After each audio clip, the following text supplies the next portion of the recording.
So, hello everyone, and thanks for joining us on this webinar. I'm Shivani Ludwig, Innovation Development Manager at Xinova, and I'm joined by Jason Guo, who is the manager of the RFI One System for Topping Them All.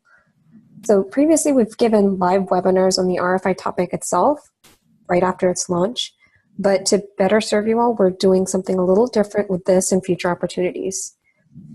The webinar that covers the general RFI information was posted along with the launch of this RFI as a pre-recorded video. So hopefully you saw this video and you can find it on the RFI page on the Xinova platform. Today, we're doing a live Q&A answering your questions about this RFI so that you can submit your solutions before the RFI closes on June 4th. To submit questions, just click on the Q&A button that's at the bottom of your screen if you're on a computer, or I think on the top of your screen from your phone. And you can type in your question there and we'll answer it on the call. So to start things off, we have a few frequently asked questions from the past few weeks. Before I kick off, anything, Jason, you want to add? I think we're good. Thank you for the introduction, Shivani, and thank you for joining this call. This RFI was launched back in April. We are more than halfway towards the sourcing period. I am pretty sure that there are some questions. I have received some questions that we will talk about it, so general public can learn a bit more about this challenge. Yeah, Shivani, please go ahead. Yeah, so again, please feel free to submit your questions all throughout as we're talking. Hopefully the questions that we have spur some discussion. But to start with, there was a question about the process that's acceptable. So there's a specific process that's desirable in this RFI. So to complete that desired pattern, is a two-step process acceptable? So for these questions, I want to go back to the cover page of our RFI, where you see there are a few big cashew nuts, and then you also have a lot of sesame seed or black sesame seed. So the questions that I had from the network is that for a pattern like this, for example, that's just an example like this, it's really not easy to find a system that can pattern that at once. The question is, what if one can design a system, do a two-step a process where the sesame seed, for example here, can be deposited first, followed by the cashew, because the size of difference and then the shape of difference. I think that it's very challenging to have a system that can do that all. In principle, we would like that, but it's not easy. So in this particular questions, I would answer that it's not a best scenario to put in two-step process, but having seen the challenge like this, it'll be okay to at least present it to our clients, see what they think, as long as you can still maintain the throughput. And we're certainly aware of the size difference, the shape difference between the nuts and seed. Especially nuts are usually larger. Seeds are smaller, so when you try to, for instance, I've seen some pre-submissions where people try to use vacuum, but then vacuum, how big is the opening is preferred. It really depends on the topping materials you try to introduce. So the short answer to this question, it's not the best case, but it's okay. We'll like to see some solution around that too. Okay, and I think a natural follow-up question to that is, in the RFI, there's a lot of topics mentioned, and some of these have more irregular shapes, maybe different densities between the top and bottom, like a broccoli, and there are some challenges associated with that. So for the application here, are topics already been to the appropriate size, or is that part of the innovation that you have to acknowledge or accommodate different, really strange shapes and sizes? Thank you, Shivani. So this question was asked during our scoping call. The clients has mentioned that they're definitely aware of the, even with the cashew, the incoming cashew, you have a different sizes. The challenge for this RFI is not to categorize them into a different size. We know that different size of the cashew can be purchased, maybe with a slightly higher price. But the main focus of this RFI should focus on how to place the topping instead of how to bin this different sizes of the same topping to different bins. Okay. So when thinking about the toppings, which are for pre-baking and which are for post-baking? So this one is, like I said, it's an open questions because we have the clients has not finalized the snack product design. So essentially, this tool will enable different type of snacks. So we don't have a particular topping that is for pre-baking or post-baking. But I would like to take this question and think of the other perspective is that introduce topping before baking, it requires some compression because you are placing the topping on the dough. So there are some compressions force need to be applied, and depending on different topping or the hardness of the dough, we like to have some flexibility on that end. And for the topping that's going to be introduced after baking, you can imagine that the dough is already cooked into a cracker or a cookie, biscuit, whatever. It seems that it will require some depositions of the adhesive first or binder so that you can place the topping on top of it. Whether we should cook the topping or not, it really depends on the snack design. So again, there's no final design yet. It's an open-ended questions, but for this tool, we would like to have the flexibility that you can introduce the topping either before baking or after baking. Thanks, Jason. So could you, one of the questions, of course, is about cost, which is always a factor for these kinds of snacks. So could you give a range or high end, at least for what the cost should be that is less than or equal to the total cost for a modular system with supporting array of modules? Yes. So cost is always a challenge whether our clients can reveal or what is okay, what is not.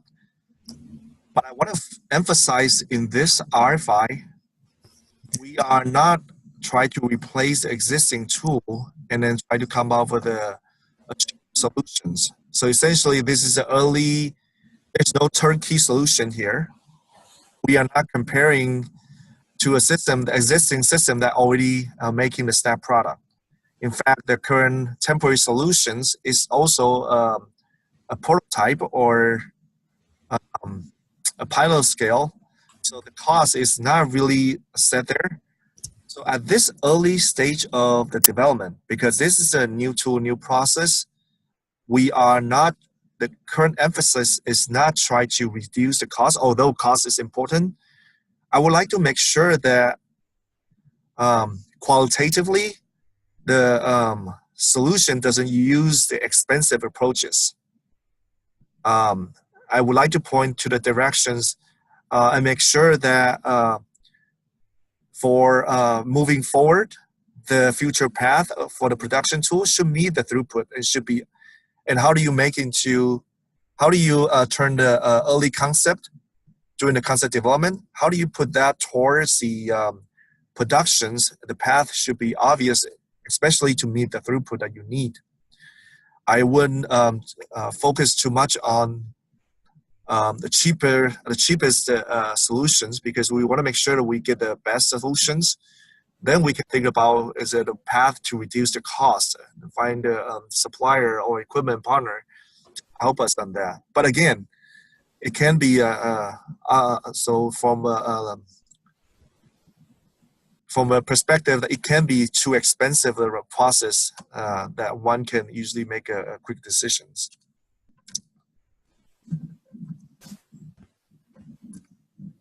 Okay. So for the attendees, feel free to submit any questions. This is really your opportunity to ask anything, clarify anything. We're open to questions.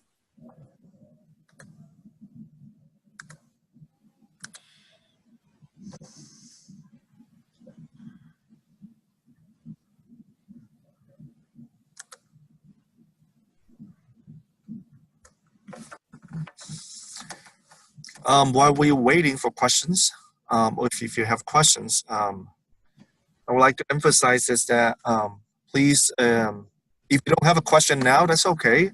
But if you do have questions, please utilize the pre-submission feedback.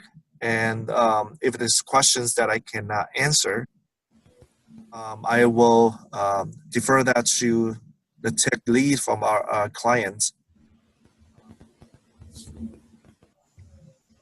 Yeah, and to that I'd add, the RFI is closing June 4th, but the sooner you can submit your questions, the more likely it is we can get more feedback from the client if we need it, and the more feedback we can give back to you so that you have time to prepare the solution reports. And then if you want to submit a brief paragraph describing your idea to get some feedback, again, earlier is better, just so that you have more time to write the final report and we have more time to give you feedback on that.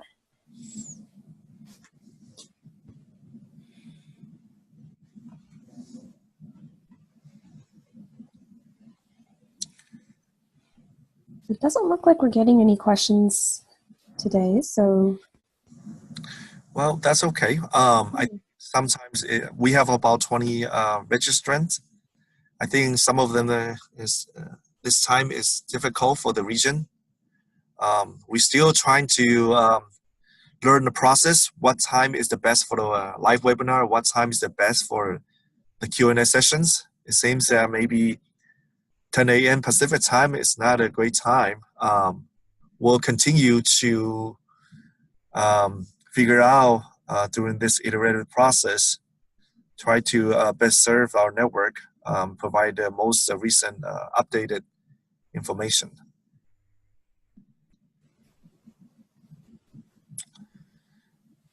Okay. If there aren't any questions, then thank you to the attendees. And again, feel free to submit your questions by email to Jason. And we look forward to your submissions before June 4th. Oh, wait, we have a question that came through the chat feature. Last one that snuck in. So I'm reading the question. I might need a little bit of a clarification. So there's a question about the system involves toppings. Does it not involve anything that's underneath the toppings? So does the process not have to, if I understand it correctly, are you asking whether the solution needs to accommodate what's underneath the toppings? So, I mean, as I mentioned earlier, there are two locations where this placement can use pre-baking and after baking. Baking, the substrate will be just the dough, and underneath the dough is probably, I assume that there will be a conveyor belt that's moving the dough or the molded dough. As for the post-baking, the dough is cooked and coming out of the oven on the conveyor belt. I have mentioned that in this particular case, usually a binder or sort of adhesive or food-grade adhesives need to be introduced before you place the topping. Otherwise, they just wouldn't stay.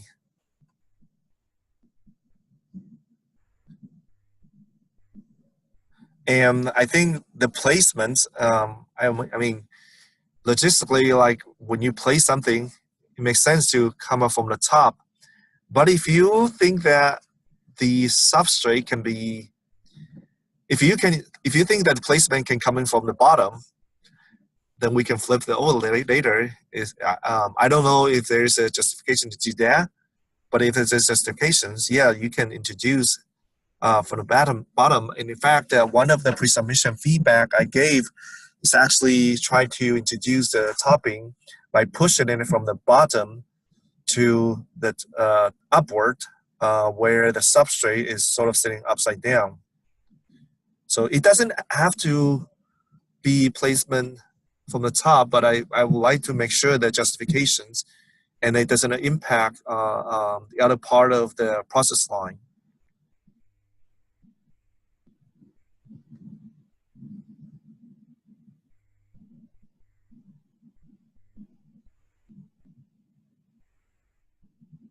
Oops, sorry, I was on mute there. So thanks for that question.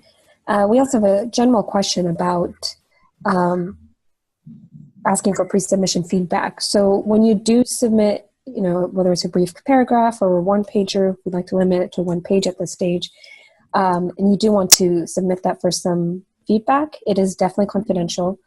At that point, the idea still belongs to you. All you're doing is getting feedback from us, but it is purely with Xinova and it's not shared with anybody outside beyond the RFI manager. Yeah, thanks for bringing that up. In general, if the question get to bring to live Q&A sessions, it's a sort of general questions, doesn't have the details of the ideas. But if you have questions on your idea, like Shivani mentions, if it's shared with us during the pre-submission feedback, we won't share with others, in particular the idea itself. So earlier I have mentioned those questions. I think they're all fairly generic. It wasn't involved with any particular method or design.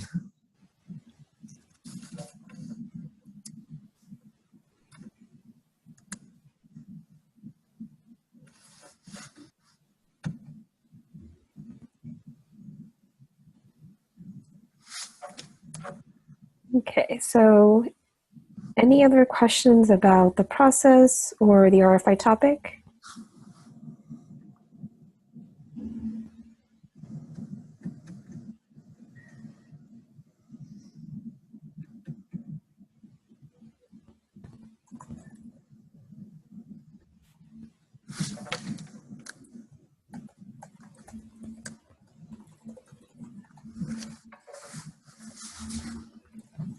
Okay, I think if that's it, then we can we'll wrap up the webinar. And again, feel free to email us for any questions. All right, thank you. Have a good one. Thank you.